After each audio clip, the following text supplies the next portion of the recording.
Our alliance will be called the All People Have Agreed to have one name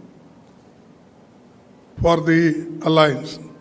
Earlier, we worked with UPA.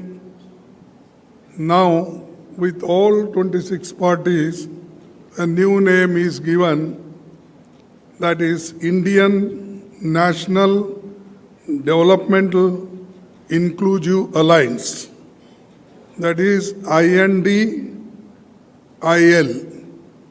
and this is Indian National Developmental Inclusive Alliance.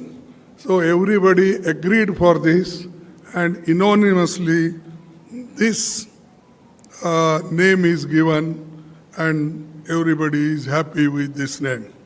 So I thank you very much them, because I'm the host state, and it is a great achievement for us that all 26 parties together, they solved many problems of the country.